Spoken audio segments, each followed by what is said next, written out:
Hello. Today we are going to look at chapter 3 of the Tao Te Ching. And before I do that, I want to tell you a little bit about the legend of how the Tao Te Ching came to be. It happened during the Zhou dynasty. Lao Tzu was a curator in the Royal Library. I've also heard that he may have been a low-level clerk somewhere, but either way, he did not have a big, important job in the government, but he did have a job in the government. And this was during a time when there was a lot of fighting happening in China between kingdoms or between states, all of which fell underneath the Zhou dynasty. But as a result of all of the warring that was going on, the Zhou dynasty was in decline. And Lao Tzu, in addition to being a low-level government official, also was a bit of a philosopher. And so he would attempt to teach that if everyone would come into the Tao, everything would fall into place. But of course, no one listened to him. They went right on doing things the way they saw to do things, right? Controlling, fighting, and things just kept getting worse. So eventually, Lao Tzu felt like nobody was going to listen to him, and he decided to leave his government position and go into a self-exile.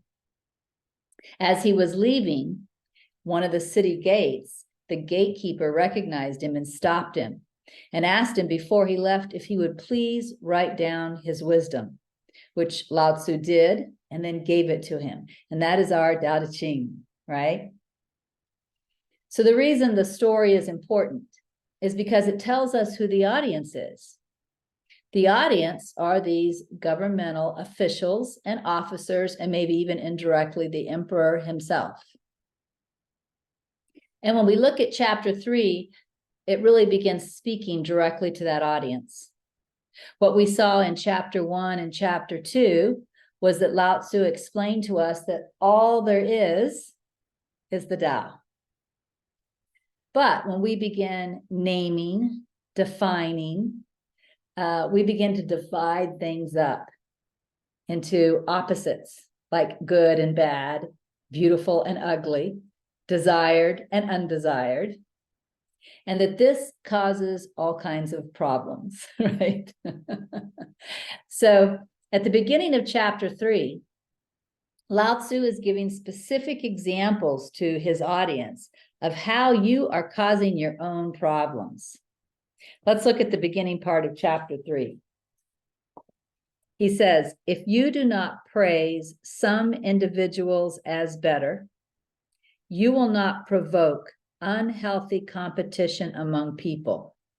In other words, because you're holding some people up as better than others, you've got a lot of infighting going on among the people who serve you. If you do not hold rare and expensive items in high regard, you will not incite people to steal.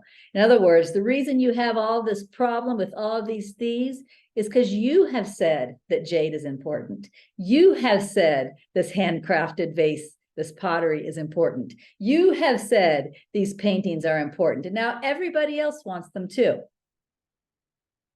If you do not value desire, and I chose the word value here, but the Chinese characters were see and approve. If you did not see desirable things and approve of desiring, right?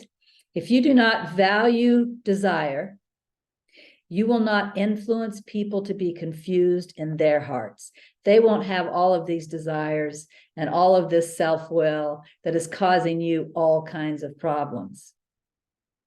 So the point is, the first 2 chapters were not just high-level metaphysics. They apply to you and how you're causing your own problems. So it might be interesting to contemplate, if the Tao Te Ching had been written for one of us, what are the practical examples that Lao Tzu might have used?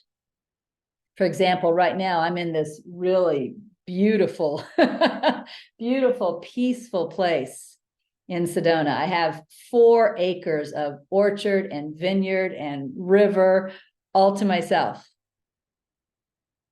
If I value this peaceful place, then how am I going to feel when I get out there in the traffic that's just waiting up the hill, where it's hot, it's chaotic, there's traffic everywhere?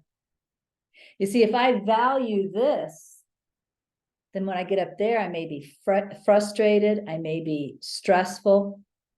You see, I cause my own problems. What about if I have this wonderful diet where I've defined, here's what a good eating day looks like. When I have something like this for breakfast and something like this for lunch and something like this for dinner and no snacks, no junk food, then I may feel really, really good on these days that I eat well, according to my own definition. But I might feel really shameful on the days where I eat a lot of ice cream or a lot of cookies or a lot of potato chips. I might, if I really value productive days when I'm getting lots of things done, then I may feel really good on those days. But what about the days when I'm a little lazier, a little more couch potato? I don't seem to move, right? So it might be fun. Again, how do I create my own problems by valuing some parts of the experience? And therefore, the opposite parts of the experience, when they show up, in some way I'm unhappy, in some way I suffer. So that's what the first part of chapter 3 is. It's really bringing chapters 1 and 2 down to very practical examples. And then after giving those practical examples, Lao Tzu moves into, now here is how sages govern, right? Here's an example of how you can govern so that you don't create these problems for yourself. And I'm going to read that to you first from another translation of the Tao Te Ching. This is the one by Jeff Pepper and Xiao Hui Yang. Xiao Hui Wang, right? I'll start at the beginning. I'll just read the whole thing, but this is a very typical translation. Don't honor good men, and the people will not strive, or often what people say, the people will not contend, or the people will not fight, right? Don't honor good men, and the people will not strive. Don't value rare goods, and the people will not steal. Don't show off valuables, and the people's hearts will not be confused. All right, now let's move to the second part. Thus, the wise ruler empties minds and fills stomachs, weakens ambitions and strengthens bones. Make sure the people have no knowledge and no desire. Those who have knowledge will not dare to act.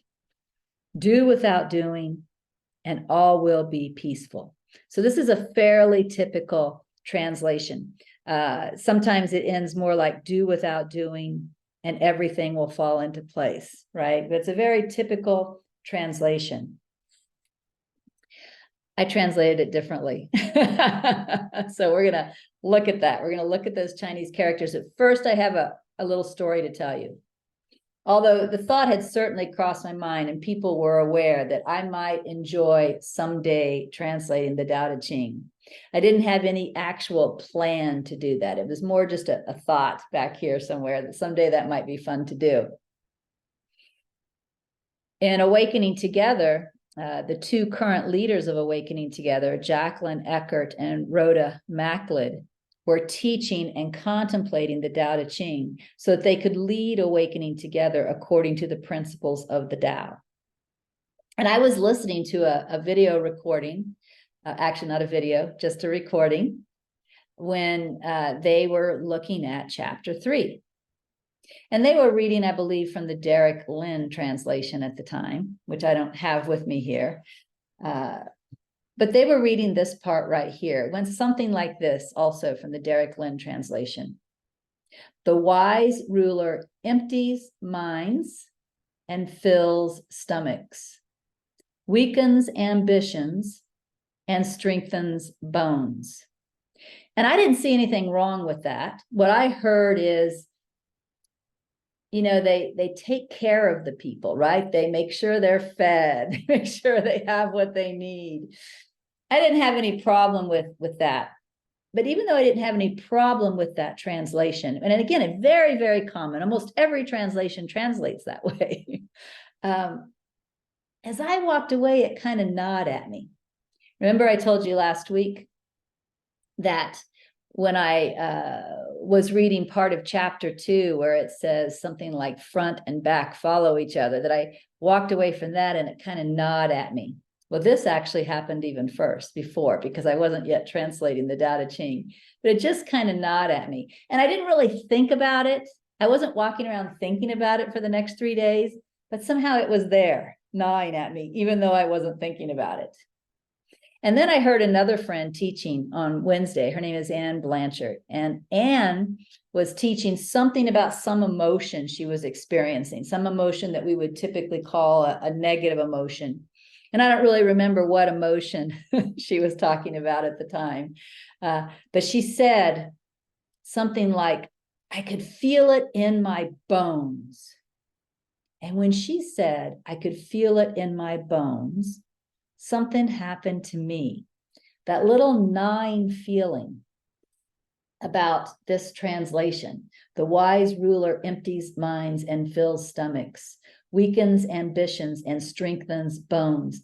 That little gnawing feeling collided with the saying that she used. I could feel it in my bones.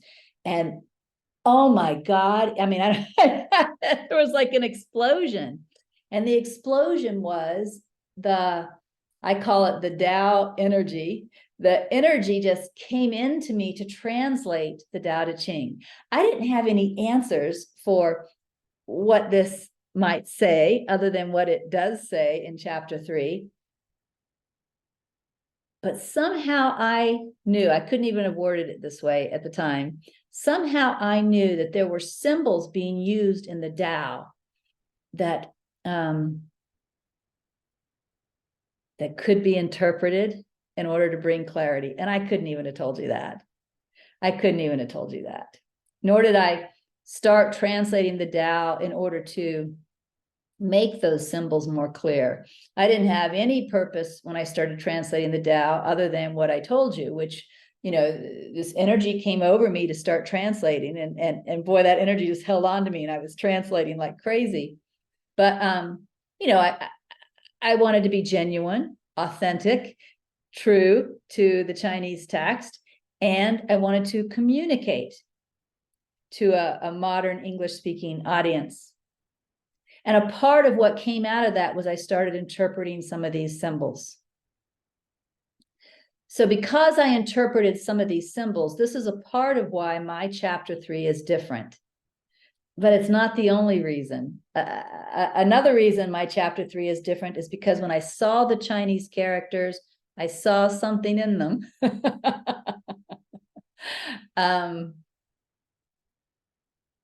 that needed to be brought into my translation. So with all of that said, I'm going to share my screen and we're going to go look at these Chinese characters and see what I did.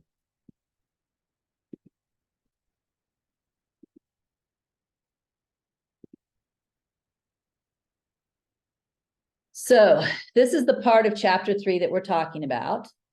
I wrote, with that, here is how sages govern. Now we'll notice the characters here. Notice I have written that the characters say emptiness, his, her, heart, solid, his, her, belly. Right there, I translated the Chinese characters a little differently. The way most people would have translated is something more like emptiness, their heart, solid, their belly.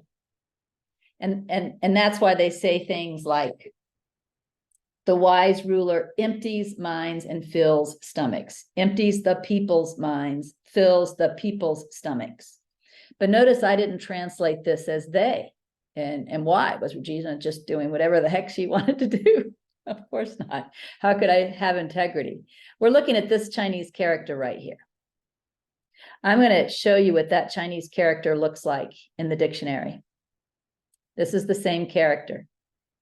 Notice it can mean his, it can mean her, it can mean its, it can mean their, which means it could be talking about how the sage is with the people. He empties the people's minds.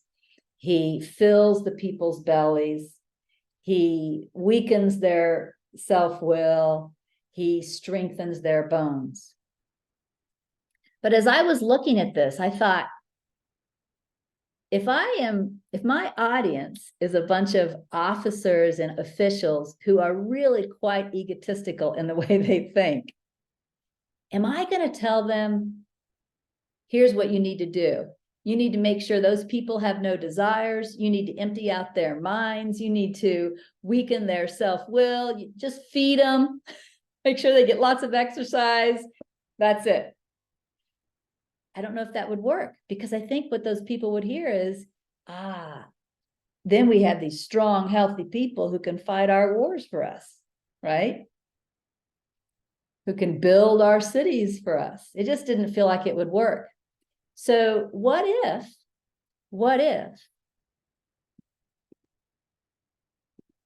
instead of saying there, I went with his, her?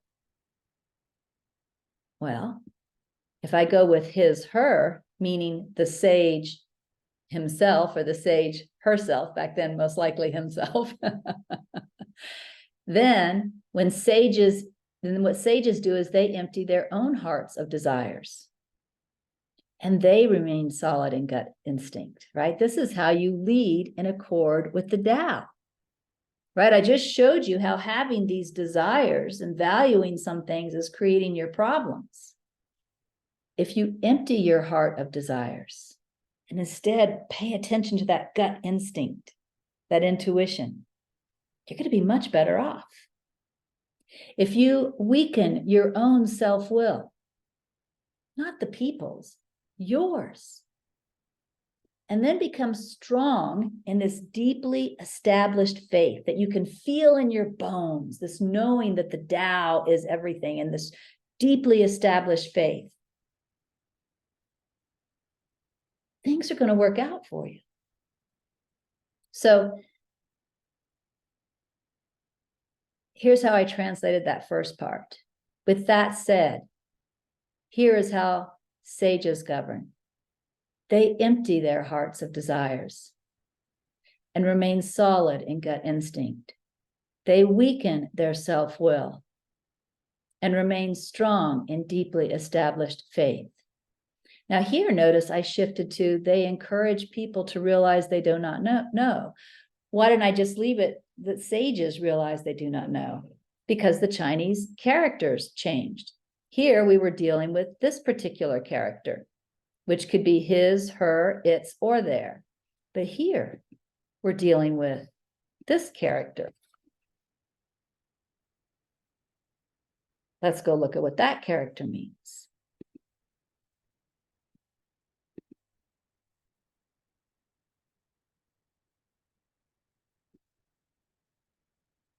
That's the people.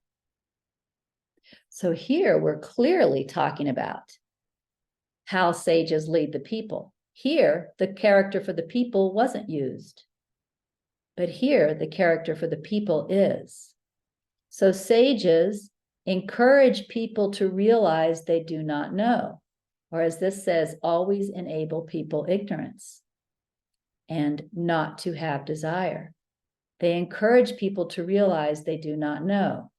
They encourage people to be without desire. And of course, if sages are emptying their own hearts of desire, they're going to be leading by demonstration, right? So first they take care of themselves, and then they teach the people to be the same way.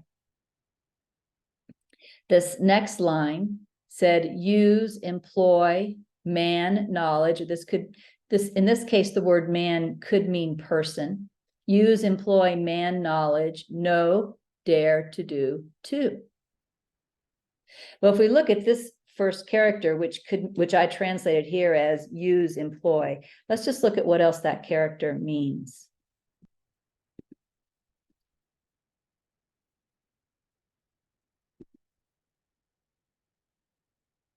to make knowledgeable people not to dare to do, to cause knowledgeable people not to dare to do, to enable knowledgeable people not to dare to do, to employ knowledgeable people not to dare to do, right? So I translated that as they also teach people to avoid acting based on their thinking, right? They're causing people not to dare to do based on human knowledge, thinking. They're employing people or using people not to dare to do, right? In other words, just like the sage is remaining solid in gut instinct, they are also teaching others to do the same thing, to follow that gut instinct, that intuition. Let's not sit around here with a bunch of thinking and talking and planning, just what feels right. And then it says, they, referring to the sage, do without doing. What does do without doing mean? Well, chapter 2 explained that to us. If we go back to chapter 2, chapter 2 said they live without controlling anything. They teach through their way of being, which we're now seeing in chapter 3, right? They empty their own hearts of desire first before they ask the people to let go of desire, right? They teach through being. They flow with life as it happens without resisting it. They create and inspire, but they don't possess anything. They do whatever needs to be done, but they don't rely on it for something that they think they need, like safety or wealth, reputation. They serve, and what they do has benefit, but they don't dwell on their accomplishments. That's do without doing. So if we look at chapter 3, here is how sages govern. They empty their hearts of desires and remain solid in gut instinct. They weaken their self-will and remain strong in deeply established faith. They encourage people to realize they do not know. They encourage people to be without desire. They also teach people to avoid acting based on thinking. They do without doing. And then the last line, which is so important, there is nothing that is not arranged naturally. This is what Lao Tzu wanted to teach, right? The standard, the way things are, the standard is that none know manage. Nothing needs to be managed. None know manage. There is nothing that is not arranged naturally. And when Lao Tzu was a curator or a clerk, before he left and went out on self-exile, this is what he was trying to teach. Instead of governing in the way you govern, instead of fighting these wars, instead of controlling people, instead of desiring all this stuff that you desire, get in harmony with the Tao and everything will be fine. And that's how chapter 3 ends. The sage does without doing, right? And then everything else just works itself out. There is nothing that is not arranged naturally. So that is chapter 3 of the Tao Te Ching. If we were to have an assignment, I know I like having assignments. By the way, I want to point out that this version of the Tao Te Ching, the translation that I did, is of course called the Tao Te Ching, but then an interpretive translation to live by. So again, some of these symbols are interpreted, as we have seen. So it's an interpretive translation, but to live by, not just to read and think about and talk about, but to somehow bring into our life. So it said in chapter 3 that, well, one of the things that the sages do is they weaken their self-will, meaning their own self-will. So let's try this. Sometimes in life, we get into conflicts with other people, or maybe even just conflicts with the environment, because I want things my way. That's self-will, right? I want it my way. I want the TV louder. I want the TV quieter. I want dinner at a certain time. I want to eat this kind of food instead of that kind of food, whatever, right? I want it my way. So what if we question that and see how that changes our experience? What if when I notice that I'm feeling a conflict of some type, whether it's a frustration, an annoyance, whatever, I'm feeling a conflict of some type within myself because I want something my way and either it isn't or somebody else wants something different. What if I question that? Do I need this my way? Now, maybe I feel like I do. And if I absolutely feel like I do, fine, go for it. But maybe I look at that and say, you know what? I can get by with the TV that loud. I can get by eating dinner a little earlier or a little later. Or I can get by having Mexican food instead of Italian food tonight. Why don't we just question our self-will when we notice it's there and causing some type of conflict? Question it and see if we can let our self-will go. And how does that change things, right? So that'll be a good way to live chapter 3. And next time I see you, we'll look at chapter 4. Bye.